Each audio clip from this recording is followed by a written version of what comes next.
अपने आसपास न बसने दो। अगर वो यहाँ पे आएंगे, यहाँ बसने नहीं दिया जाएगा, इधर जाएंगे वहाँ बसने, जब उनको यहाँ बसने नहीं दिया जाएगा तो कहीं ना कहीं तो जाएंगे, वो निकले बाहर।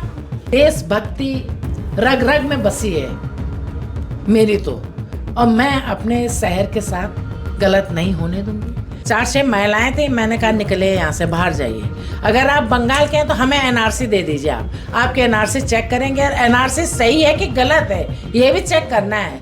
नमस्कार दोस्तों, मैं हूं अनूप श्रीवास्तव और आप देख रहे हैं मेरा चैनल। दोस्तों, इस वक्त उत्तर प्रदेश में बांग्लादेशी और रोहिंग्या को लेकर बड़ी चर्चाएं तेज चल रही हैं, और साथ ही साथ ये चर्चा और भी तेज तब हो गई जब यूपी के मुख्यमंत्री योगी आदित्यनाथ ने जनता के नाम एक पाती लिखी है। आज वो सारे अखबारों में भी प्रकाशित हुई है और आप इसे हमारी स्क्रीन पर भी देख सकते हैं। तो लखनऊ में अगर बात की जाए बांग्लादेशी या रोहिंग्या की, तो इसका कोई आधिकारिक आंकड़ा ना तो नगर निगम के पास है, ना ही एलडीए के पास है, और शायद लखनऊ जिला प्रशासन या लखनऊ पुलिस के पास भी नहीं है। लेकिन मैं इस वक्त लखनऊ के डालीबाग में खड़ा हूँ। लखनऊ का डालीबाग इलाका जो है वो पॉश एरिया माना जाता है, और मेरे पीछे की ये जो आप ज़मीन देख रहे हैं, अभी करीब महीने भर पहले तक ये पूरी तरह से बांग्लादेशियों या यूँ कहें कि रोहिंग्या लोगों के कब्ज़े में थी। यहाँ बेशुमार झोपड़ियाँ थी और उन झोपड़ियों में बिजली के कनेक्शन भी थे, टीवी भी था, और कहीं कहीं आपको फ्रिज भी दिखाई दे सकता था। लेकिन आज की तारीख में ये खाली हो चुका है लगभग। यहाँ पर जो भी बांग्लादेशी और रोहिंग्या रहते थे वो कबाड़ी का काम करते थे और साथ ही साथ सफाई कर्मी का काम करते थे।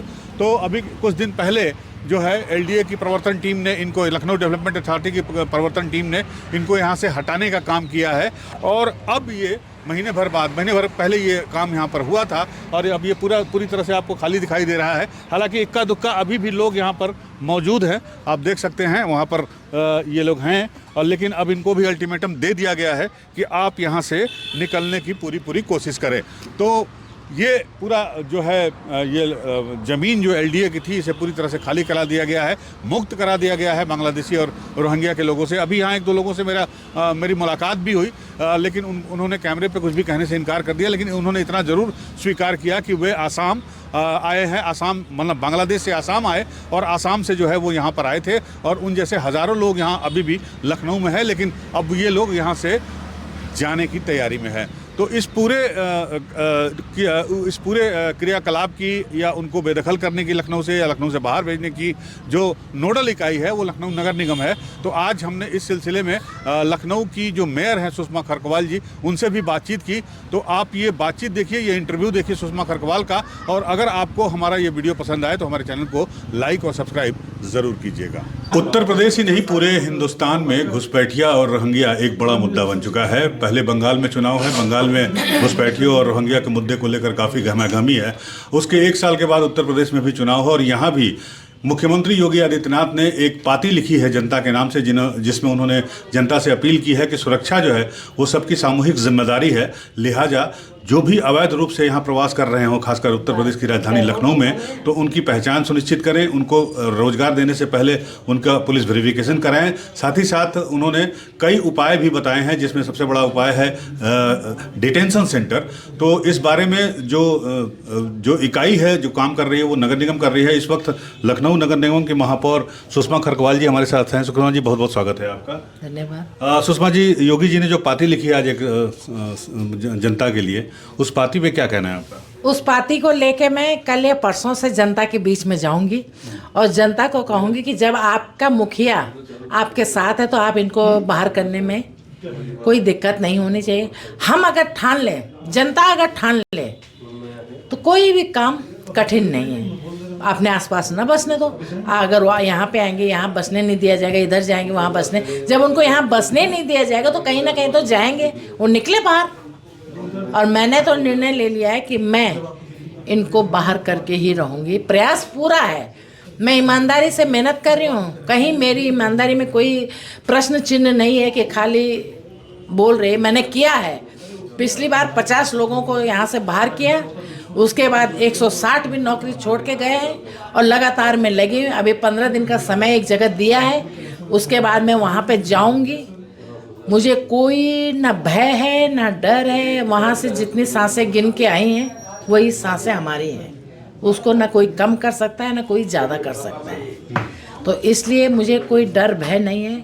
मैं देश हित के लिए काम करूँगी, क्योंकि शुरू से ही हम मैंने बताया ना कि मैं पैदा भी सैनिक परिवार में हुई हूँ, शादी भी सैनिक परिवार में हुई है, ससुराल में भी सैनिक परिवार है। तो हम लोग तो देशभक्ति रग रग में बसी है मेरी तो, और मैं अपने शहर के साथ गलत नहीं होने दूंगी। मैं पूरी मेहनत करूंगी। अब ये है आप कि मेहनत कर भी रही हैं। आप मेरे ख्याल से कल या परसों आपने एक सर्वे गई भी थी, आपने सर्वे भी किया था। तो जो आप सर्वे करने गई थी तो उसमें क्या फाइंडिंग्स मिली आपको, क्या कुछ पाया? नहीं, मैंने वहाँ को सब भाग लिए थे, 4-6 महिलाएं थी। मैंने कहा निकले यहाँ से, बाहर जाइए। अगर आप बंगाल के हैं तो हमें एनआरसी दे दीजिए। आप आपके एनआरसी चेक करेंगे, और एनआरसी सही है कि गलत है ये भी चेक करना है। आधार आपके सही है या गलत है ये भी चेक करना है। तो एक बड़ी संख्या है लखनऊ में, अगर लखनऊ की बात करें तो कैसे पॉसिबल होगा? क्या आप उनको सिर्फ उत्तर प्रदेश की सीमा से बाहर निकालने की सोच रही हैं या उसके आगे भी कुछ? देखिए, मेरी हैसियत लखनऊ की सीमा से बाहर करने की है। मैं लखनऊ की सीमा से बाहर करने के लिए पूरी मेहनत करूंगी, और बाकी जो हमारे मुखिया ने हमको एक पाती भेजी है, ये पाती जन जन तक मैं पहुंचाऊंगी। वैध हैं, अवैध हैं, इसकी पहचान के मतलब क्या है? इसका पहचान की जा रही है। अगर आप किस आधार पे आप लोग इनका पहचान करेंगे? इनका आधार है, बपरेटा गांव है कोई आसाम में, तो अगर आपका आधार है तो आपके एनआरसी भी होनी चाहिए। आसाम की एनआरसी भी तो है, तो ना आपके पास एनआरसी है, खाली आधार ही दिखा रहे हैं। आधार भी फर्जी है। अब ये मैं पता कर लेती हूँ कि आधार चेक करने का क्या, कैसे चेक किया जाता है कि ये ओरिजिनल है कि गलत है, इसकी अभी मुझे जानकारी नहीं।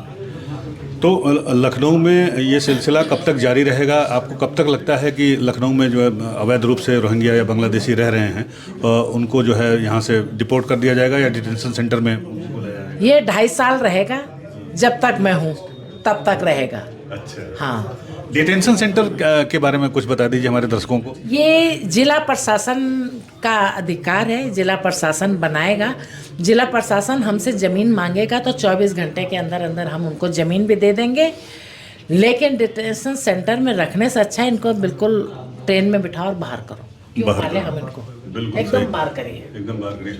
तो सवाल ये भी तो है कि नगर निगम में भी बहुत सारी कंपनियां जो आपने हायर की हुई हैं तमाम, खासकर सफाई के लिए, तो उनके लिए क्या करना? उनको भी बाहर किया जा रहा है। मैंने बताया ना कि 160 तो अभी नगर निगम से ही हटाए गए। धीरे धीरे सबको बाहर किया जाएगा। मैं भी इस पर बात करूंगी, एक दिन मीटिंग भी करूंगी इसमें। चलिए, इसी से मिलता जुलता एक सवाल और है कि सफाई जो है उसको लेकर लखनऊ में एक बड़ा मुद्दा बना हुआ है। आपने जिन कंपनियों को हायर किया था पहले उनको बाहर किया, फिर अब नई कंपनियां आई हैं, लेकिन फिर भी सफाई के मामले में शिकायतें मिल रही हैं लगातार। इस पर क्या कहना है? देखिए, जो शिकायतें मिल रही हैं इस विषय में तो उचित होगा कि आप नगर आयुक्त से पूछें जी, क्योंकि महापौर होने के नाते आपकी भी मेरा आदेश देना है कि भाई काम करिए, लेकिन इस पे सही जवाब नगर आयुक्त देंगे।